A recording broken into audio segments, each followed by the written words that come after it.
The Dearborn Independent, October 1, 1921, number 49. Mr. Ford's page. There is an impatience which is founded on fret and not on faith, although its cause is an anxiety for the progress of the good. The destruction of evil and the progress of the good wait on the law of ripeness and decay as much as any fruit does. Some people try to pick ripe reforms in green years, but the times are not yet ripe. When it is given a person to see what is wrong, that person is a sentry on that frontier. He is stationed there until the main body of the army comes up. He must wait and watch. Impatience is an insidious sort of disloyalty that lures us from our posts, which may have none to watch them if we desert.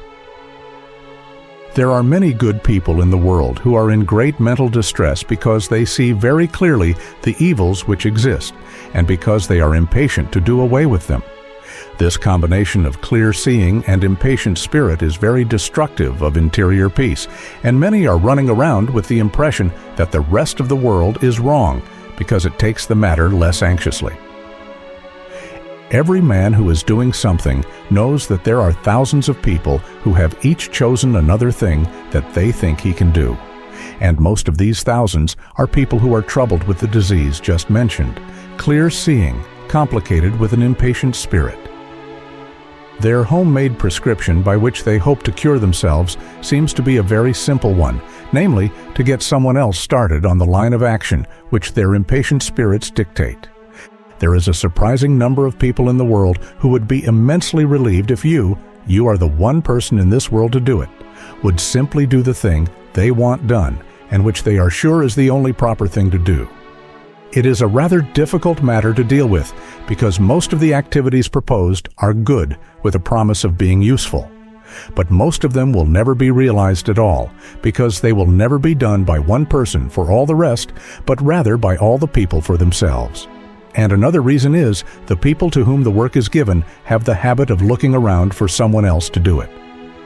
What we overlook is that only people can do things.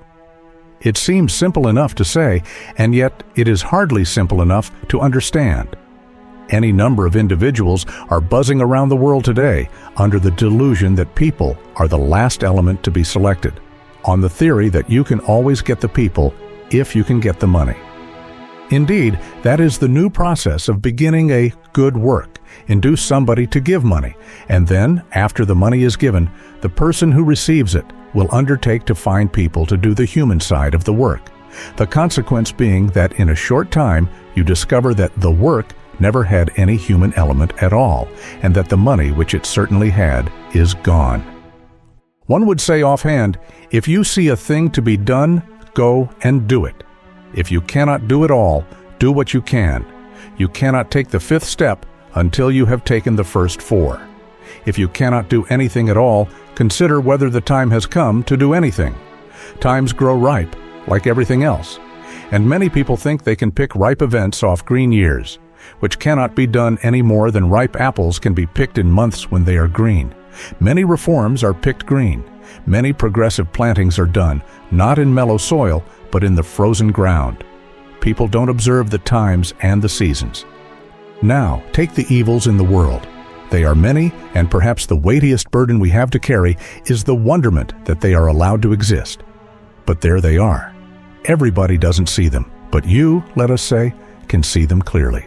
Everybody doesn't realize how these evils are eating into the life of the people. But you, let us say, see it so clearly that it is a pain to you. Now you can spoil your own life, sour your friends, and bring your very vision into question by insisting that everyone sees exactly what you see. They will see it when the time is ripe, but not until then, and you are very foolish if you fret about it. There are men working day and night on the problem of cancer, but as for you, you don't think much of cancer because it has not come within your life. And you would possibly resent it very much if a cancer researcher should continually insist that you take up an interest in cancer. You would say, I don't want to. I am not called to consider cancer. That is your field, not mine. Very well, you would be right. Don't you see that with everyone working in his field, not insisting that the whole world come in also, much is being done? Every little while reports come from this field or that of achievements, and you hadn't even heard that men were working in those fields. Yet they are, each doing his work, and when the time is ripe, up goes the flag, and the job is completed. There are sentries along the frontiers of all our problems, men and women here and there who are sometimes lonely, who wonder why they must pace their beat alone. But we know that where sentries walk now, the whole army will march soon. Some people are sentries to whom it is given to be on watch, this one on the frontiers of cancer, this one on the frontiers of financial diseases, this one on the new boundaries of statesmanship, this one on the limits of a new order of social life. Sentries all, but never so foolish as when they insist on calling the whole army out before the day dawns. If it is given to a man to see that a certain condition exists, he is sentry at that point to give the alarm.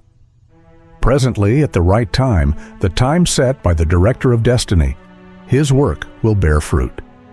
Well, but, the impatient spirit cries, what about the evil done in the meantime? We must do something to prevent that. Well, do it. But, says the impatient spirit, I can't do it. Rightly said, you cannot, neither can anyone else. You cannot ripen an apple faster than it will ripen, and you cannot rot it faster than it will rot. These things appear to be under the law.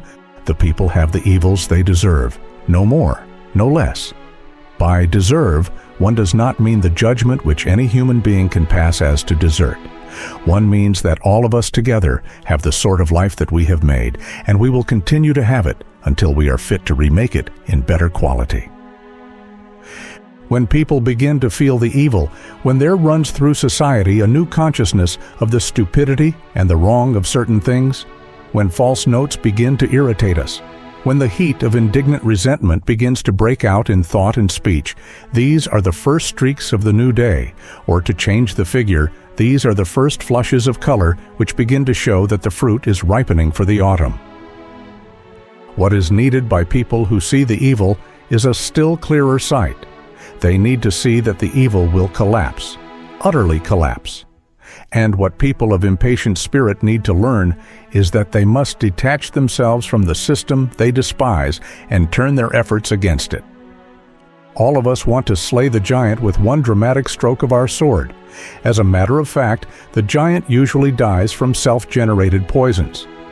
Whatever the moral judgment of the morally sensitive people is against, that thing is inevitably doomed.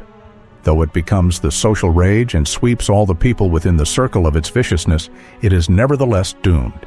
Indeed, when you see evil at the height of its popularity and power, when you see all who speak against it ridiculed and despised, you may be very glad, for from that apex the fall is swift and sure. Never forget that. That is the ripeness of the times for the fall of the fruit.